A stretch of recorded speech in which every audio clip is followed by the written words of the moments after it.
Good morning, friends. I welcome you all to presentation on worm and worm wheel or worm gears. This is a part of our fourth unit of the subject design of machine elements. At the end of this course, students will come to know about concept of worm and worm gear, nomenclature of worm gear, and they will learn a skill to design worm gear box for various industrial applications.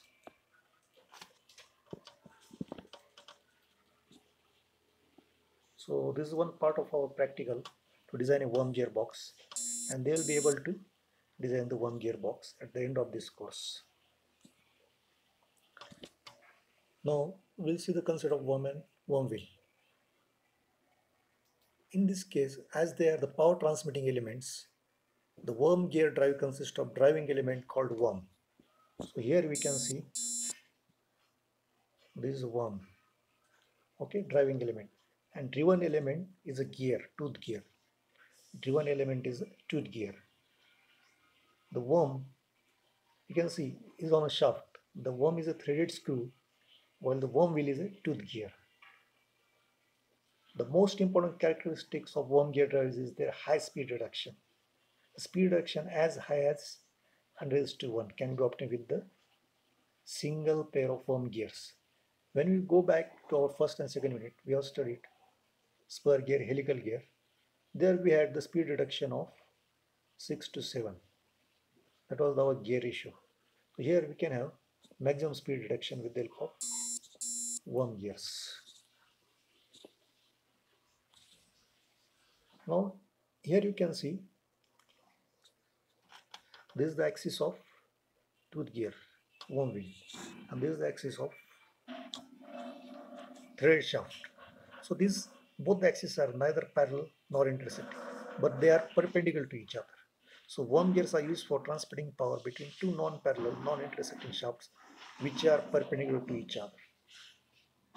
As we go back to spur, helical or bevel, in that case spur and helical gears are having parallel axes and bevel gear is having intersecting axes. Now with the help of this configuration, we can have a compact gearbox for the high speed reduction.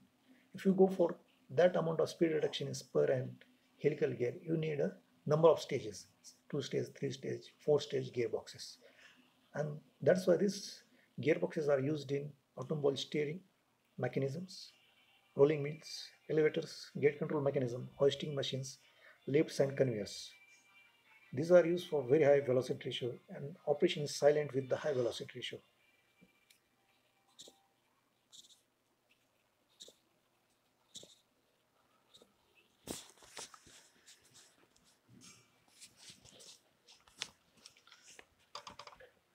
In the worm gear drive, power is always transmitted from worm to worm wheel.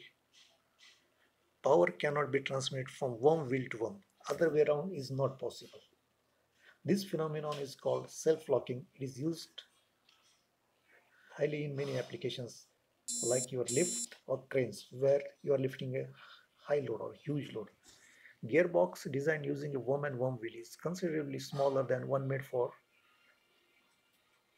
plain spur gears and as its drive axis at 90° to each other. Worm gear drives are used to transmit power between two non-intersecting shafts which are in general at right angles to each other. Velocity ratio in worm gear drive is determined by the number of teeth on worm gear and the number of starts on worm. Number of starts is the number of thread helixes cut around the cylindrical body of worm along the length of worm. Here you can see this is a worm and where you are having shaft where the threads are cut. This may be acme thread or trapezoidal threads. Now you are studying design of machine elements first. You are having single start thread, double start, triple start. So starts will play major role in your gear reduction or gear ratio. So with single start you will be having very high gear ratio. When you are having double starts, the gear ratio will decrease. With 3 start, 4 starts, again it will decrease. So this number of starts are very important in case of worm gear drives. Advantages of worm drives. The most important advantage is that they are self-locking. As they are self-locking, they will be used in cranes and lifting devices. Worm gear drives operate silently and smoothly than other drives. They occupy less space, so they are compact gear drives, and they have good meshing effectiveness. Meshing between the threaded screw and tooth is very good. That means the tooths are embedding the threads. They have good meshing effectiveness due to that. They can be used for reducing speed and increasing torque. High velocity ratio of order of 100 can be obtained in a single step.